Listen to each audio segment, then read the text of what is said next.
Hi guys, today's topic is body language real? So when it comes to body language, I've come across two types of people mainly. The first type is the one that believes that body language reveals everything. They sort of think that you can read a person's mind from their body language. So they're excited about this topic and they often they jump to conclusions when it comes to making judgments about people's emotions and mental states from their body language gestures. The second group of people are people who are completely skeptic or dismissive about body language. They will agree that a couple of gestures mean certain things, but they will not rely upon it to that much to judge the behaviors and gestures of other people. Obviously, like, as in a lot of things, the right path is a middle path. You can rely on body language, but you have to keep certain things in mind that we will discuss in this video. So in this video we'll talk about what is body language, a brief introduction to it, then the evidence, then I'll jump straight to the evidence that shows that it is real, and finally I'll talk about the caveats that you should keep in mind when you're trying to understand body language. So first of all, what is body language? The simple definition is anything that a human communicates that isn't spoken. So a lot of the communication that we do is verbal, but we also have this non-verbal communication that goes on even when we are communicating verbally. So it just keeps happening in the background. As I'll show later in the evidence section, most of the non-verbal communication, it happens unconsciously and automatically, but verbal communication happens consciously. We choose, most of the time we choose what to say to people. They choose how to respond, what to say, the words that they use. So a lot of choice, a conscious choice is involved in verbal communication, but a lot of non-verbal things are happening when it comes to non-verbal communication, obviously. So it's also called non-verbal communication, speechless communication, and gestural communication, because gestures, body language gestures, is a big part of non-verbal communication or body language, but not the only part, as the next slide will show. So what are the different body language cues? The first and the most obvious one are facial expressions.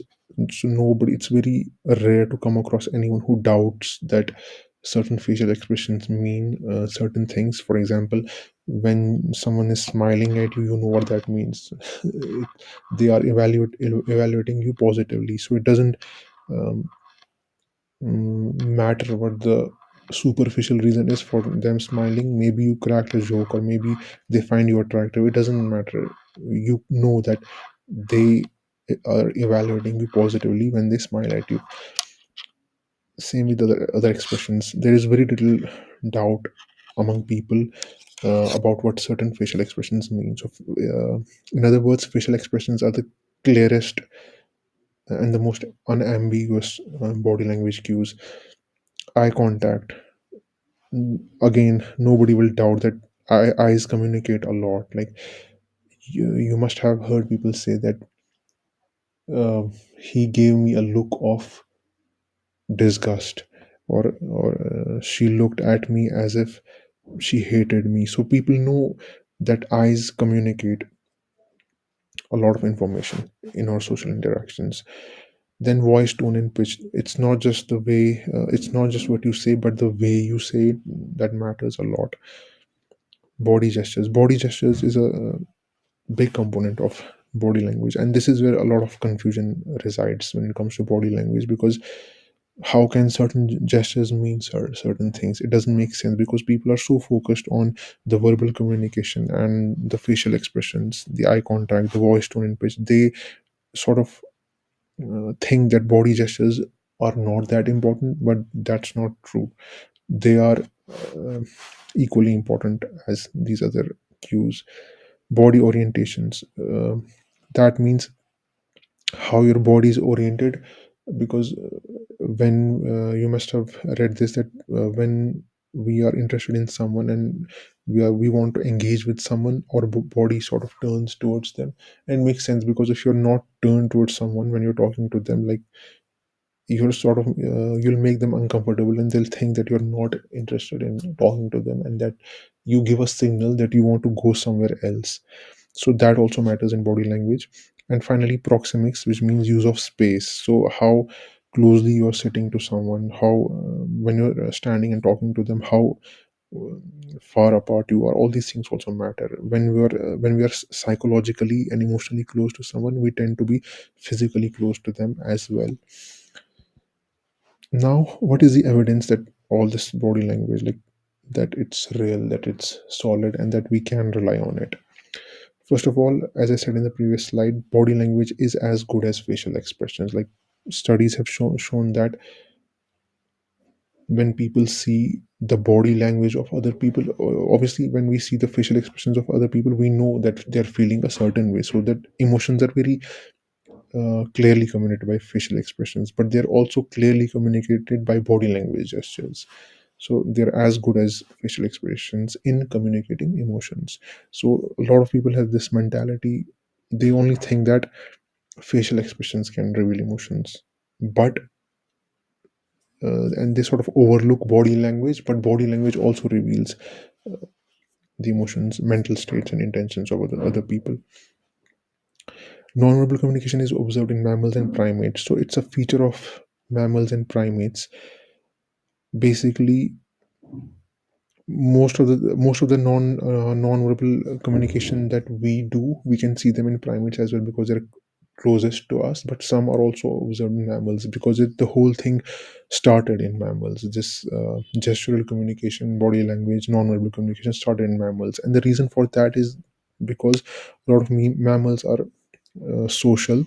So they live in groups, and when you live in groups, you have to communicate in order to survive. You have to see what is happening to the other animal, and then what is happening to the other animal emotionally, and then respond to it, and then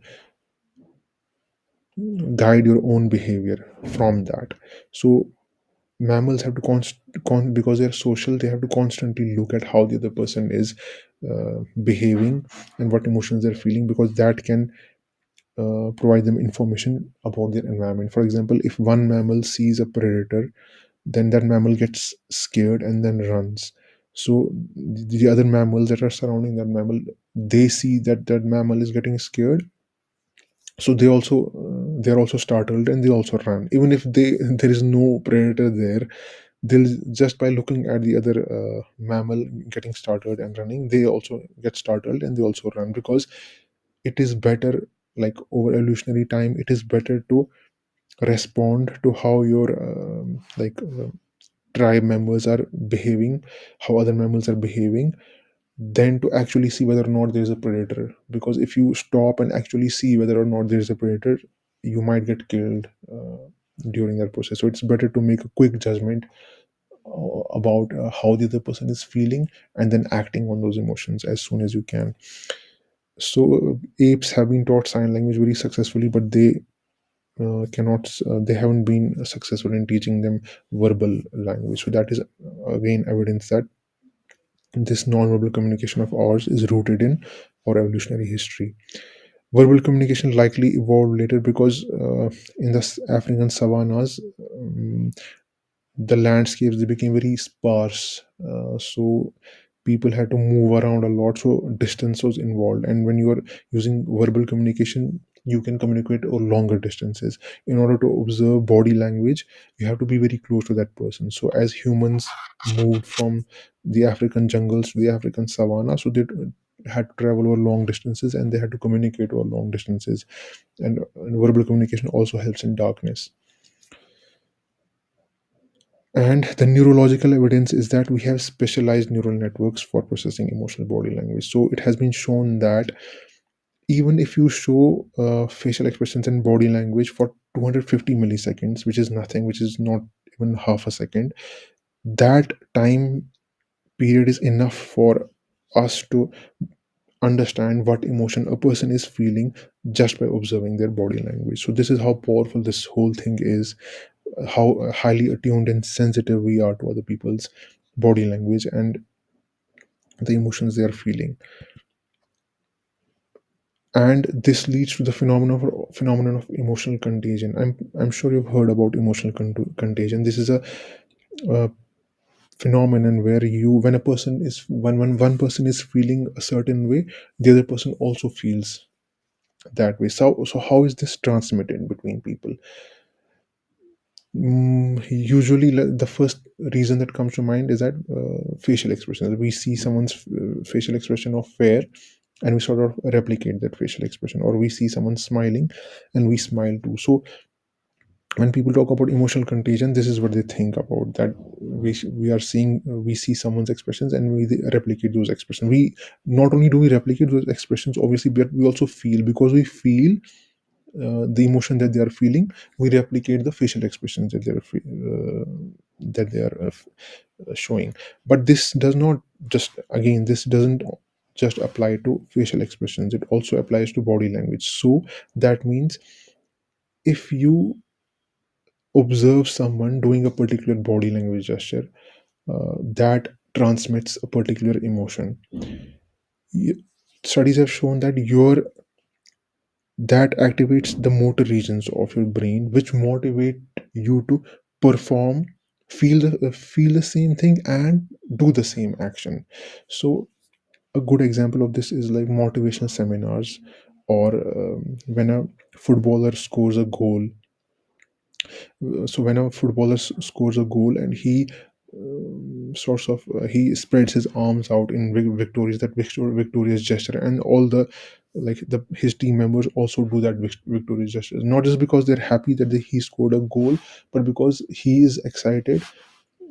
They see what he's doing, and they sort of replicate his excitement, and they also do the same thing. Another example would be motivational seminars.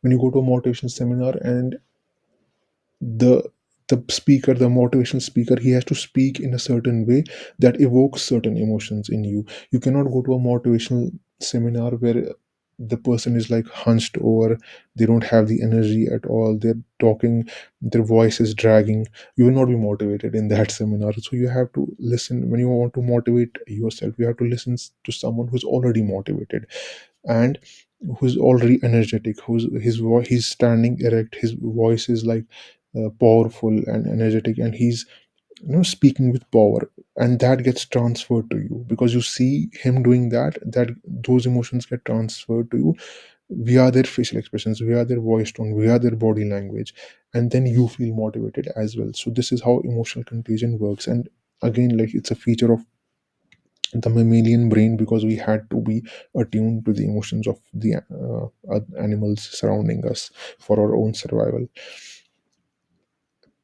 This is a very interesting evidence that people understand intentions, feelings non-verbally. So people don't have to tell other people that they're feeling a certain way or they have a certain intention, because the other people can guess their intentions and feelings.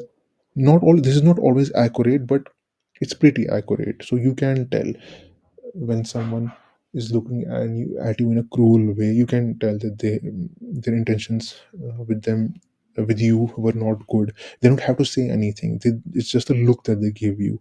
It's so common in our social interactions that we can tell how people feel towards us in different social situations, some more than the others. Another evidence is that you do certain gestures only in specific circumstances. So this requires self-awareness. So you have to be aware that you do certain gestures only in specific circumstances.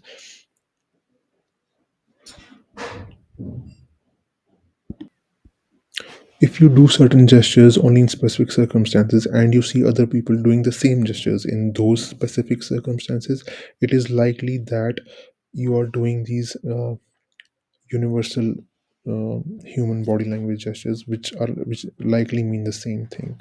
So with self-awareness and time, you will understand those gestures. And finally, there's an interesting piece of evidence that they developed this AI body language detector that they use in negotiations to make judgments about body language, and they found that it has 99% accuracy. If body language was not real, then this AI body language detector would not have worked. So there are some caveats when it comes to understanding body language. First of all, you have to understand that in body language, context is everything. So it is very rare that a body language, single language gesture would mean a single thing. You have to look at uh, the person, and their context, like what's going on around them, who are they talking to, how are the other people responding to how they are behaving. All of those things matter when it comes to body language. So the best example of this that I can give of why context is important is, for example, crossing the arms. Like, it is such a debated topic in the field of body language. Crossing the arms, it usually means defensiveness and being closed off to other people, but in other circumstances it also means that you're just trying to warm yourself. So if it's cold and a person is alone and they're crossing their arms, they're likely trying to warm themselves. But if the weather is okay and the person is in a social situation where they're about to be photographed, and they when they are about to be photographed, at that same moment they cross their arms, that likely means that they're getting defensive and self-conscious. Again, this more gestures, it's always better to look at multiple gestures when trying to understand body language of a person.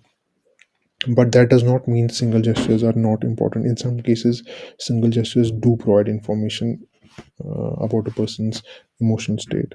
So, but usually it's better to go for more gestures. Then there's this concept of personal baseline, which means that certain people have certain habits and body language idiosyncrasies that are unique to them. So you have to look at what is unique to a person before you can judge their body language. So you have to keep that in mind. Then there are cultural differences. A good example of this is eye contact. Like in the Western societies, it is eye contact is a good thing, but in the Eastern societies, too much eye contact can be seen as disrespectful. The same amount of eye contact that is seen as normal in the West may be seen as disrespectful in the East. And this is a good point here, that body language can be faked. People can, even though people automatically process body language and they automatically judge, it just happens in the background. This is why no matter how much how many times you remind yourself to be aware of your body language when you are in social situations, you just can't remember it because it's happening automatically in the background. You don't have to remember it. The way you feel will always be reflected in your body language. But if you are aware of body language, if you learn body language, you can be more mindful of it and you can practice reading it. But even if you don't, like, it's just happening automatically in the background. Because of this, because it's so automatic and like sort of robust, that is why some people, they fake body language. It can be done, like actors can do it very well. And when that happens, you cannot say that the body language that the other person is showing you reflects their true feelings and emotions, because they're faking it. They want you to think that they are feeling and thinking in a certain way, but they're really not. So it can be faked. So you have to be, when you are interpreting body language, you have to keep that in mind, that sometimes people can fake their body language. The last thing is that you should avoid jumping to conclusions, because there are so many things you have to consider when you're trying to understand someone's body language. You have to look at the context, multiple gestures, baseline, cultural differences. So you have to keep all these things in mind when you're uh, trying to make a conclusion about someone's emotional state. And you should always, it's better to always test your interpretations. For example, if you think that a person is interested in you because they smiled at you, or they gave you eye contact and their body was turned towards you, and they didn't maintain a great distance between you two, you can test that by changing your position. So if you turn away from them, do they also recalibrate? If they increase distance, do they recalibrate? Do they move in closer? If you stop looking at them, Do they also stop? Do they also turn away? And then when you look back at them, they also look back. So if the conclusions that you're making, you can prove them by changing your own body language and watching how other people respond to the changes in your body language. That's it for this video. Hope you enjoyed watching. Thanks for watching.